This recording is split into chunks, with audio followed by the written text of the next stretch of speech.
All right, good day, everyone. I am Misty, and this is Dinner on a Dime. And today we are going to be talking about something that was specifically requested by a viewer of the channel. And it's a topic that I love personally, so I'm excited to do this video for you guys today.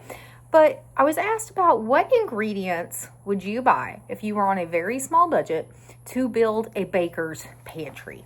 Okay, so I want to learn to bake from scratch. That was what I was asked about. I want to learn to bake from scratch. What are some items that I should be stocking up on to start a baker's pantry? Now, I love to bake, so I'm excited about this one. In fact, if I knew that I could make enough money at it, I would probably love to open a bakery one day. But the problem is that's like an oversaturated market in my area for sure. Like even if you go to the farmer's market on the weekends, it is primarily like small bake stands. So that would not be a very good market for me to get into, but I do enjoy baking personally for my family.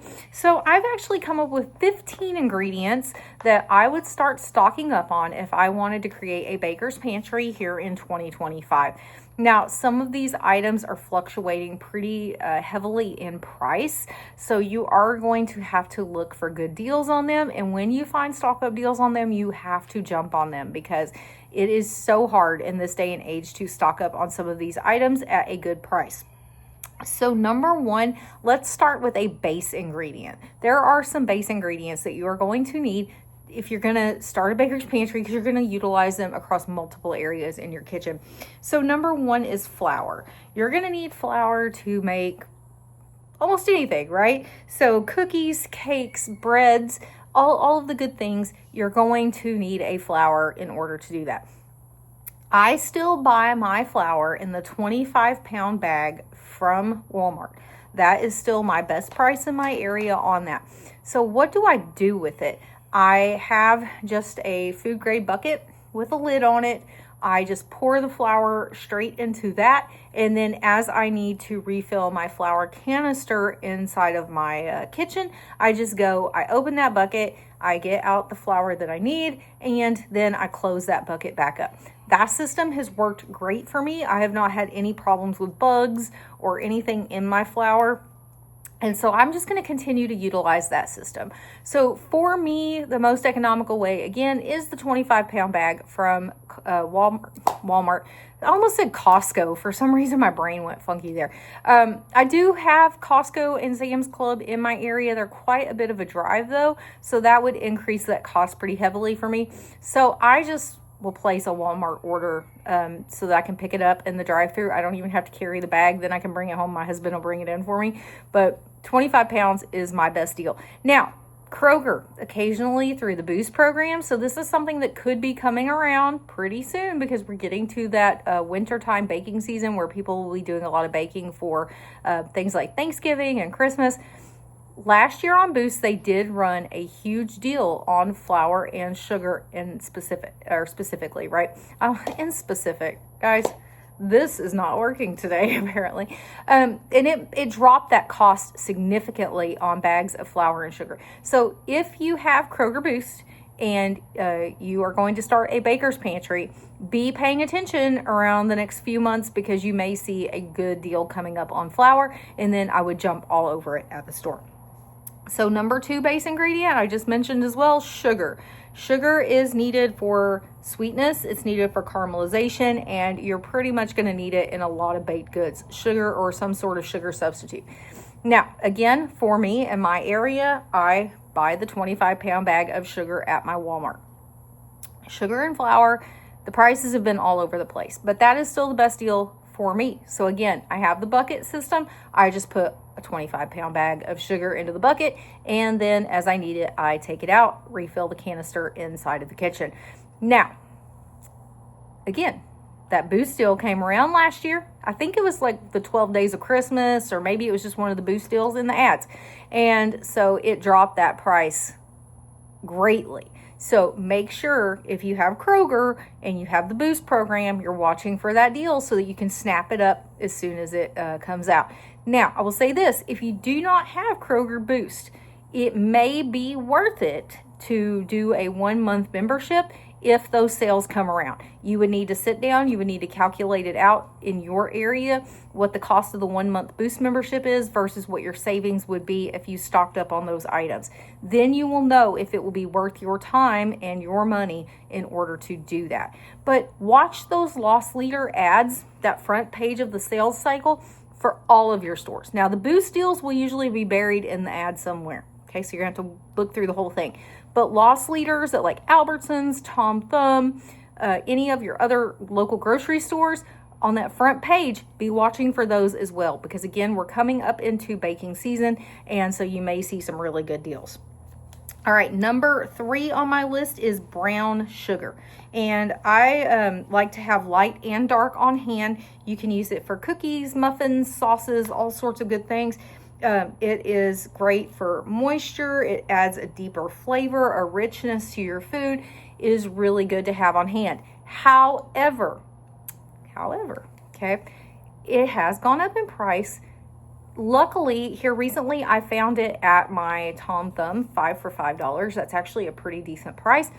But if you do not have brown sugar on hand, you can make your own with white sugar. You just need molasses to add to it.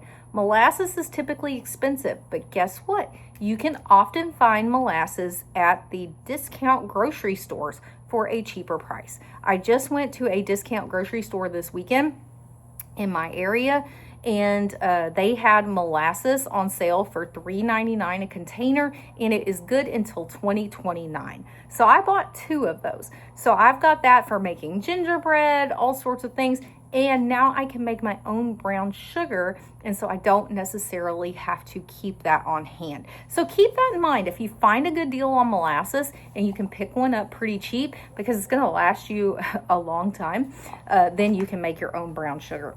All right, next up is baking powder, because you're going to need a leavening agent, right? This is what's going to help those cakes and breads to rise. This is also something you want to pay attention to the expiration dates on, because it is usually, like if you have had a cake mix hanging around for a while in your pantry and you use it and it doesn't rise correctly, it's not usually because it's expired, it's because the leavening agent inside of it is going bad, right? And so a lot of people, if they're going to use an old cake mix, they will just add a little extra leavening agent, like new leavening agent to that mix. But you're going to need some baking powder to work with. All right, next up is baking soda. Again, this is a leavening agent. It works well. You can use it in acidic recipes such as buttermilk or yogurt. Again, baking soda, you do want to make sure that it is staying within its expiration date. These 2 items aren't super expensive. You can find baking powder and baking soda on a good deal at your store almost all the time. Okay, I have not seen huge increases in the cost of these 2 items. What I will say is make sure you're using the correct one. If your recipe calls for baking powder, don't use baking soda. If your recipe calls for baking soda, don't use baking powder. So make sure you pay attention to that. Now, next up is powdered sugar. Powdered sugar is great for dusting, like the recipes that just call for you to dust the powdered sugar over it. It's great for frosting. It's great for glaze. It has a smooth texture, and it works well for whipped icing and filling. Now, again, you do not have to have powdered sugar. Right now, Tom Thumb has it on sale, 5 bags for $5. That is a great deal. You can make your own powdered sugar by grinding up regular sugar. Okay, so you can look up how to do that online. So if that is an ingredient you do not have money for, do not panic. So you see how you can take regular, just plain old white sugar, and you can turn it into powdered sugar, and you can turn it into brown sugar. So it's very economical. At least keep your white sugar on hand, and then you have it to turn into these other types of sugar. The next one is vanilla extract. Okay, vanilla extract enhances flavor in all of your baked items. I say I follow my heart when it comes to vanilla. If a little vanilla is good, a little more vanilla is better, right? Here's what I'll say about vanilla. Vanilla is expensive. You can get sometimes a little tiny bottle of pure vanilla extract will cost you $9.99 at the store. Watch for it to go on sale, but do not be afraid to use imitation vanilla. The problem is imitation vanilla will expire. It will go bad on you, where pure vanilla extract will last you a lot longer. Here's what I do. I have both, because if I am just making something for the kiddos and they like banana bread, and they're just going to tear through it in a couple of days anyways. I will use imitation vanilla. If I am using something that's going to be hanging around the house for a longer period of time, like my Christmas cookies, then I'm going to use the real actual vanilla extract. Okay, I do have both on hand.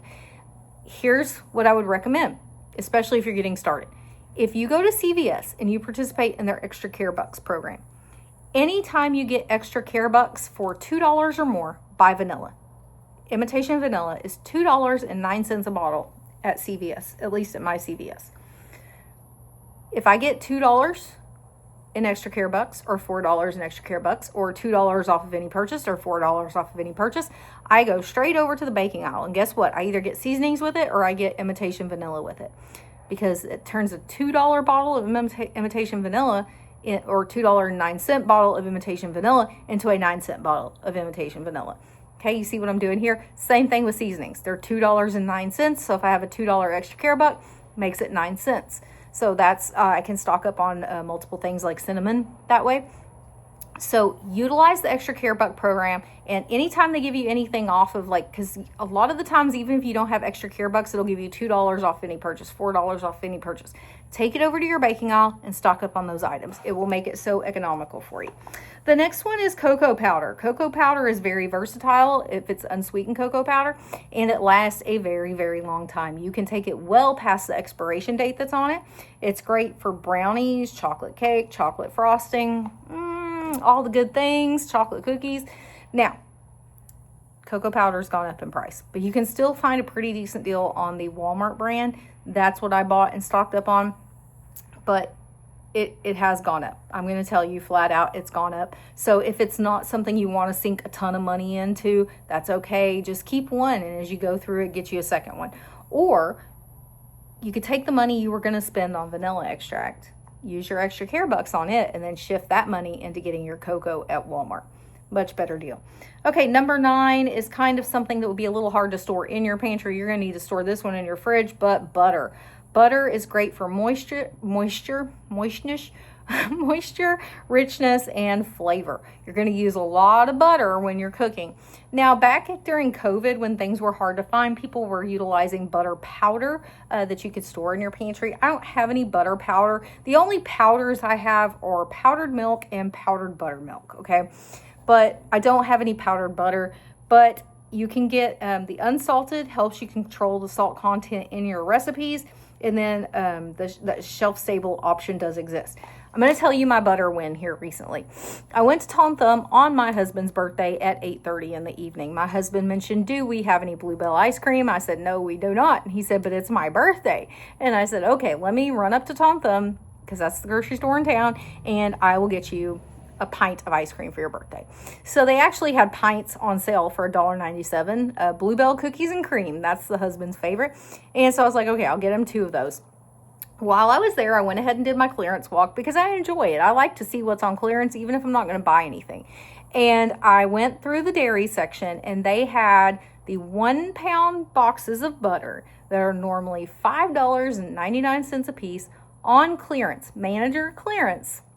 50 cents a box. You guys, 50 cents a box. I bought 20 pounds of butter for $10. Now, the expiration date was the next day, or the best buy date.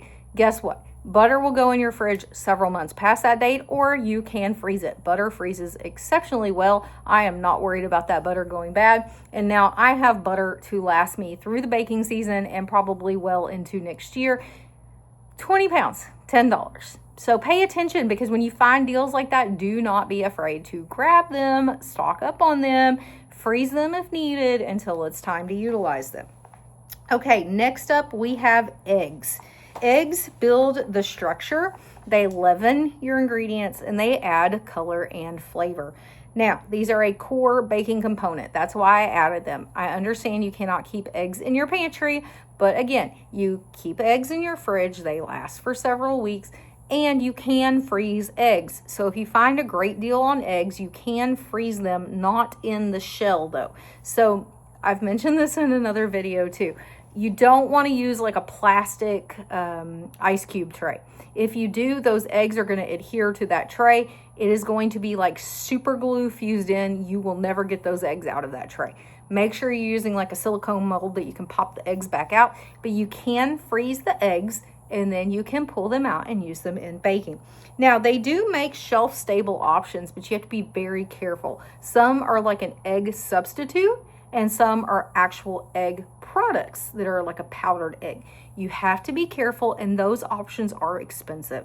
So if you can't find eggs, well then yeah, you have that option, but that is not one I would recommend that you try to stock up on a budget. All right, next, milk. So milk you need for batters, you need for dough, you need for glazes. Okay, again, milk in the fridge. You can freeze milk. So if you find a really good deal on milk, don't be afraid to get some extra and keep it in your freezer. It will freeze, it will thaw just fine. Now, what if I don't want to do that? Okay, I'm not big into freezing milk because I don't have the space in my freezer. I stock up on food in the freezer, not so much milk. There are shelf-stable options readily available. You can do powdered milk. You can do powdered buttermilk. Like I said, I have those available. But you can also do shelf-stable milk. So I do keep shelf-stable milk on hand in my pantry. I think I have 13 of them. They're just small containers of it. I get them at the Dollar Tree or the $1.25 tree, or if it's gone up again, probably the $1.50 tree. But I like to have those readily available because that way, if I need milk for a recipe and I don't have any milk on hand, I'm not going to the store to get it. I can just grab one of those shelf-stable milks and I'm good to go, and I can just keep going with whatever it is that I'm making. Okay, the next one, number 12, is going to be honey or maple syrup. These are great to thicken recipes. They are, I have skipped ahead a step, you guys. Whew, let's slow down. Honey and maple syrup, they add depth, they sweeten, and they add moisture. So these are great for things like muffins, bread, homemade granola.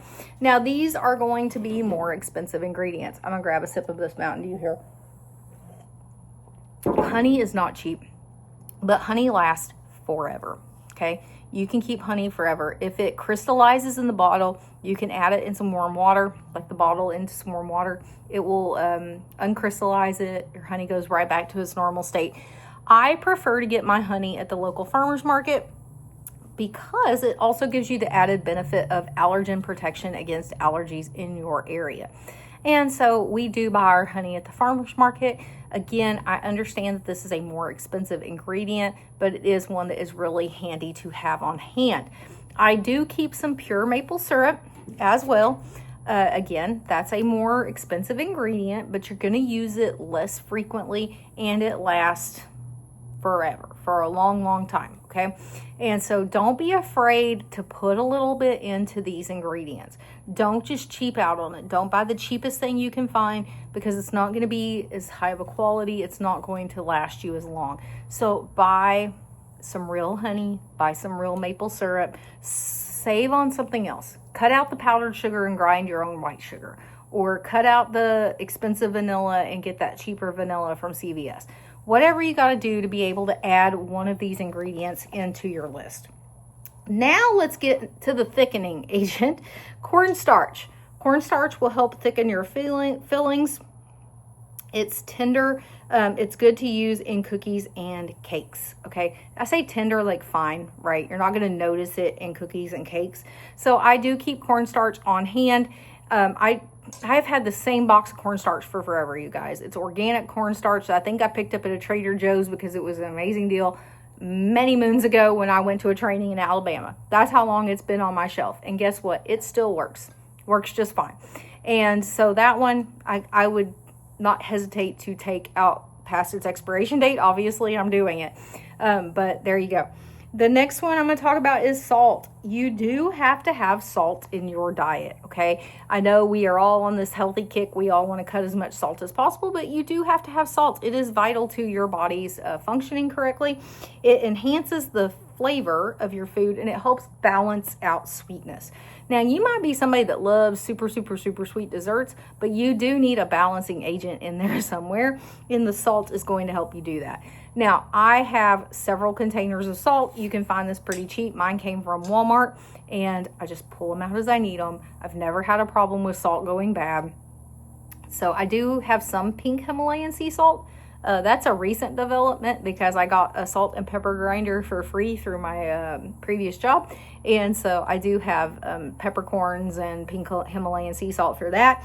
But on the day-to-day, I'm just using normal iodized salt from Walmart, and it works just fine. All right, and then last, some sort of chocolate element. Okay, so if you want like candy coating chocolate, or you want chocolate chips, or whatever the chocolate is that you want to use. You're going to use it for cookies, brownies, ganache, melting, all sorts of things. It is very versatile, but your most versatile is going to be your semi-sweet chocolate. Now, have you seen the price of chocolate chips in 2025? I've seen them in my area as high as $9.29 for a bag of chocolate chips. Nope. So again, I went to my discount grocery store. Guess what they had? Hershey's chocolate chips, Hershey's semi-sweet chocolate chips on sale, $4 a bag. Now, I know $4 is a lot, but it's a lot less than $9. And so I stocked up on, I think I got 4 bags of chocolate chips. And so I was good on chocolate chips. Now, I have found them recently as low as $2.99 a bag. So again, right around $3 to $4 is about the best deal I'm finding on chocolate chips. But I will tell you this, if I can't find chocolate chips on a good deal, that's okay. We're just not going to have chocolate chips right now. I have also found Reese's peanut butter chips on sale. So guess what I will do? I will utilize that cocoa to make a chocolate-based cookie and use peanut butter chips in it. Much more economical, still delicious, not costing me nearly what it would cost for chocolate chips in 2025. So again, start paying attention. We're going into baking season. We might see some good deals on chocolate chips. We might not. But if we're not paying attention, we're definitely going to miss it. And if you miss it and you just go to the store for a bag of chocolate chips, they are just ridiculous right now. So crazy in my area here in Texas. All right, so that is my 15 ingredients that I would buy if I was going to start a baking pantry in 2025. Now, that doesn't include things like parchment paper or pans to bake with or oils or a lot of different things. Okay, there's a lot of different things to take into consideration. So if there are things that you think are more important than the items that I put on the list, it's your pantry. So feel free to move items around. I would definitely want an oil of some sort. I wouldn't necessarily need the oil spray because I could wipe down my pan with butter and flour as a non-stick agent, but just do your own research, figure it out. Maybe you don't really want to stock honey or maple syrup. You want to move oil into that spot. Or you're not a huge chocolate chip fan, but you love making like fruitcake. So you're going to need the candied fruit pieces. Or you want sprinkles.